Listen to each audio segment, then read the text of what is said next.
Hello, my name is Brittany Darton, and this is my interpersonal communication project for Liberty University HSCO 508.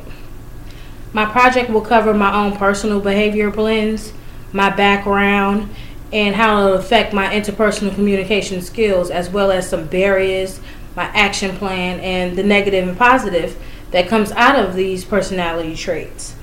So starting with interpersonal communication, it's defined by Stewart by the kind of communication that happens when people involved talk and listen in ways that maximize the presence of personal.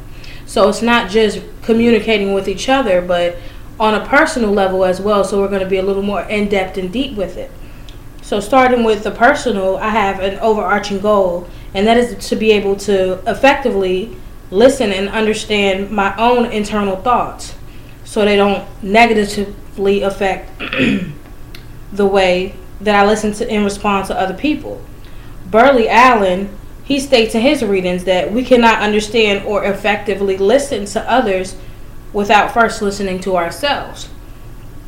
So we have to listen to ourselves. We have to understand ourselves before we can go out there and effectively listen to people.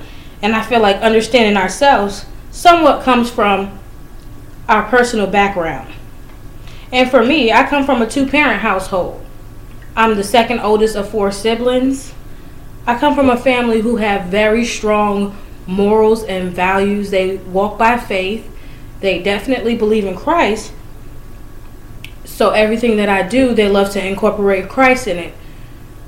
So when I'm defining myself in a positive light, I say, I'm very wise, strong-willed, very supportive family. Also, I'm a firm believer in my faith. But then when I think about the negative, I would say that I'm pretty disorganized, a loner at sometimes, and I can be very impulsive. Sometimes I don't think about the consequences. Sometimes I don't think about what's going on. I'm just a doer.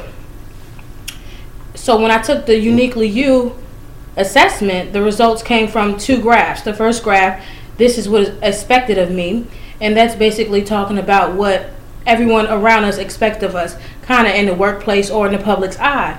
And I got the DID, meaning dynamic influencer. The second group, this is me, is kind of our personal life, so with our friends, our families, things of that nature, showed IDS, meaning inspiring, driving, submissive. Carbonell talks about some of the negative and positive traits of each personality. This is expected of me. Some of the positive was that I was determined and inspirational. I was an influencer and optimistic, which I can agree on some hands.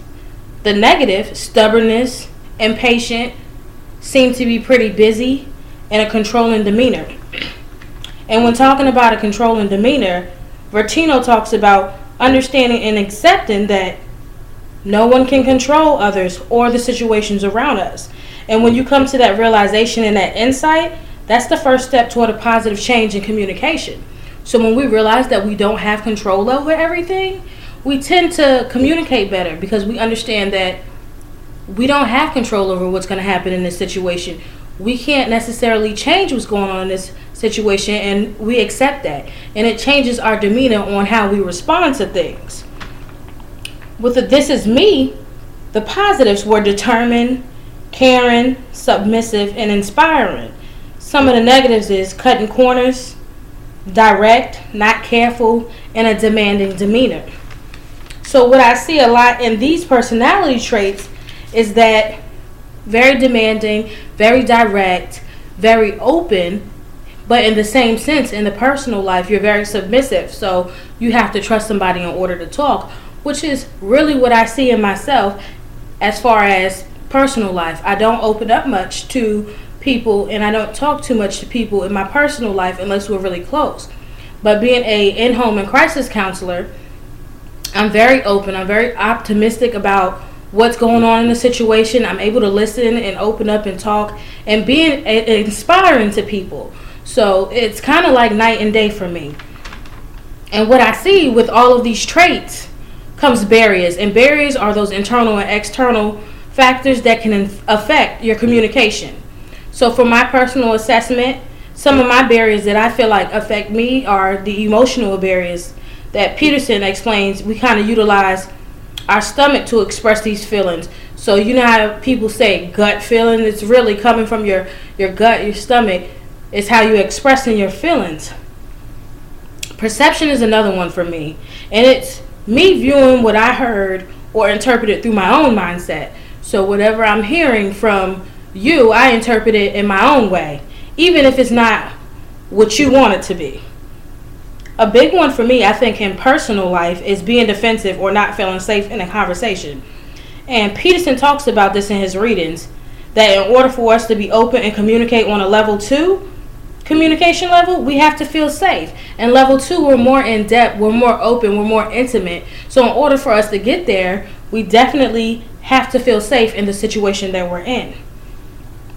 In order to feel safe and to communicate, we have to be able to utilize like resources and our strategic solutions to assist with these barriers.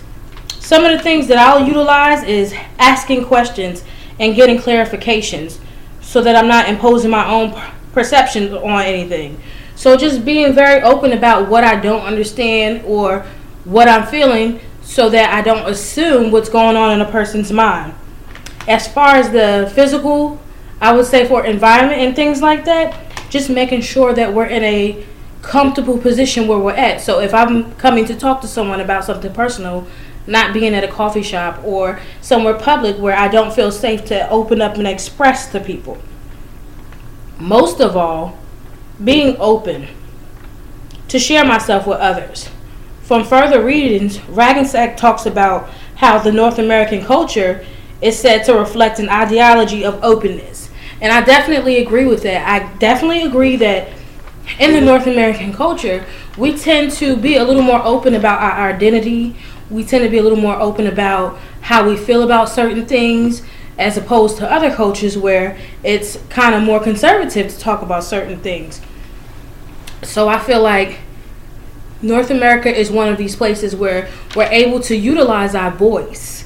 I mean, it's even in, our amendments stating, freedom of speech. So communication is a big thing in North America. So I feel like we are actually one of the different bugs in the area. And I feel like my action plan is to start being a mindful listener. And not just a mindful listener to other people, but really being a mindful listener to myself. I want to be able to understand my thoughts. I want to be able to cope with what I'm saying and know that I can respond to someone without my thoughts negatively influencing what I have to say. Also, being a mindful listener and listening with the intent to understand. A lot of times we listen with the intent to respond instead of understand, so we don't communicate effectively. So I definitely want to take the time to listen to understand. So when I do respond, it's in an effective manner and it means something. So we can have that level 2 of communication. So this person could be more open and intimate and in depth with me. Also learning and understanding myself and learning to diffuse my negative thoughts and not feel overwhelmed or stressed about them. So just kind of coping with what I'm feeling at the moment and how to utilize any type of coping skills so that when I do communicate, it comes out in an effective manner. So when I'm in a conversation and I'm feeling stressed, knowing that I can take the time to let the other person talk so I don't let my negative thoughts reflect on them. And one thing I have learned about this class is that it's enlightened my thoughts on communication. When I first started this class, I really didn't understand what we're going to learn about. When you think about communication, you think about two people talking to one another. So I'm like, okay, we're going to do a lot of discussions. This class not only helped me in my personal life, but as an in-home and crisis counselor, learning to be a mindful listener was like one of the greatest assets that I was able to gain. Because no matter the situation, when a person knows that you are listening to them, they respond much better. Even in those crisis situations, when they see that you're being a mindful listener and you can validate their feelings and they understand that you understand what they're talking about, things turn out the way they're supposed to. So I will say interpersonal communication in this class really took me by surprise with what we were learning. So I just want to thank you for your time and have a great day.